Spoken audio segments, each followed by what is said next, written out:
یو واقعه مې اوس وختي واورېدل، ډېره عجیبه واقعه.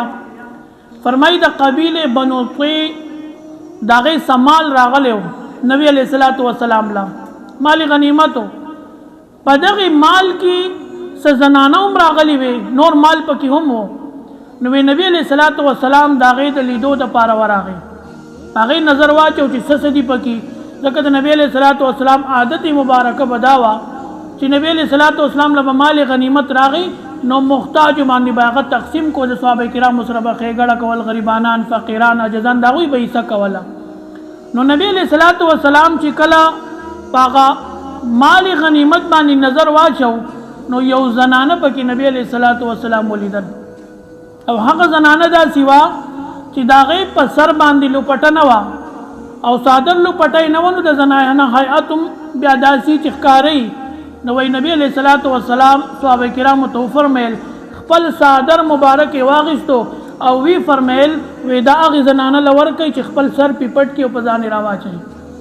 نبی علیه الصلاة وسلام صحابه کرام ورته کې د الله رسوله صلی الله علیه وسلم دا خو په قیدیانو کې راغلی زنانه ده او ستا دا صادر دا خو نور دی، دا خو ښایست دی د نبی علیه الصلاة وسلام صادر.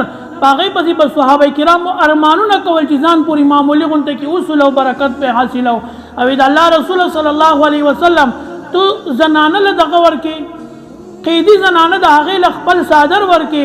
نبی علیه الصلاة وسلام وی د الله رسوله وی دا خو کافره ده. نبی علیه الصلاة وسلام وفرمیل وی نه لور وي که د مسلمان وي او که د کافر وي، وی لور وي او بچی که هغه د مسلمان وي او که د کافر وي، وی دا صادر پې واچوئ. نبی علیه الصلاة وسلام هغه صادر صحابه کرامو واخیستو چې په هغه زنانه باندې هغه صادر ور واچو. نو هغه زنانه خپل تعارف وکړو چې تاسو ما پېژنئ چې زه څوک یم. نبی علیه الصلاة وسلام صحابه کرامو ته یې ویل ما پېژنئ چې زه څوک یم؟ نو هغوی ورته ویل نه موږ خو دې نه پېژنو، وی زه د حاتم طایی لور یم. کوم چې موږ په واقعو په قصو کې بیانو چې دومره سخي سړی و، نو وایي زه د حاتم طایی لور یم او وی زما سره مې زما ورور و. نو هغه ورور زما نه وتښتېدو شام ته او وی زه تاسو ونیولم دلته م راویستم. زما ورور عدي ابن حاتم وی هغه زما نه وتښتېدو او زه تاسو راویستم دلته، وی زه د حاتم طایی لور یم. نبی علیه الصلاة وسلام ته صحابه کرامو عرض وکړي د الله رسول صلی الله علیه وسلم وی هغه زنانه خو داسې وایي چې زه د حاتم طایی لور یم. نبی علیه الصلاة وسلام ورته وفرمیل ری چې کله یې راویستل خپل تعارف یې وکړو. نبی علیه الصلاة وسلام صحابه کرامو ته وفرمیل وی دا ما پرېښودل دا آزاده ده. او دوه صحابه کرام ورسره نبی علیه الصلاة وسلام یو ځای کړل او ورته وی فرمیل وی دا په حیا او په عزت کې خپل کور ته ورسوئ. نو وایي شام ډېر لرې علاقه وه، نو څو ورځې د هغوی د ورځې او د شپې سفر، خشکې لارې وې سوې. نو وی دا دوه صحابه کرام د دې زنانو سره شوه او د دې زنانه باندې د نبی علیه الصلاة وسلام صادر او وی دا خپل کور ته ورسول شام ته. چې کله خپل رور ته حواله کړه عدي ابن حاتم ته، نو وی هغه ته تپوس وکړو چې دا تو څنګه راغلی او د کوم ځای نه راغلی او څنګه د مسلمانانو د لاس نه تو ازاده شوې، تو خو لاړې وینځه شوې، مال غنیمت شوې، نو وی دا تو څنګه راغلی؟ نو قصه یې ورته وکړله چې دغه شان محمد صلی الله علیه وسلم هغه زما سره دوه صحابه کرام یو ځای کړله او زه خپل کور ته راویستم. نو دا ورور یې ورته عجیبه خبره کوي. د ورور یې ورته وی ښه تو د پردو سړو سره راغلی او وی په دې کې خو ورځې هم راغلی، په دې کې خو شپه هم راغلی، په دې کې خو خشکې لارې هم راغلي، په دې کې خو ځنګل هم راغلی، ګاډي ماړي جازونه خو نه. وی دومره سفر تا د پردو سړو سره وکړو، وی ستا عزت خو به دوی تار کړي.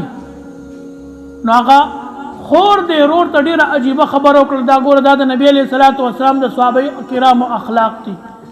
هغه خور دې خپل ورور ته وایي وی وروره وی ما ته دومره حیا، دومره عزت، دومره پرده په خپل کور کې نه ده میلاو شوي، کومه پرده چې ماله دې صحابه کرامو راکړه او په کم عزت او په حیا چې زه دوی دلته راورسولم، نو وی داسې پرده ما ته په خپل کور کې هم نه وه میلاو شوي.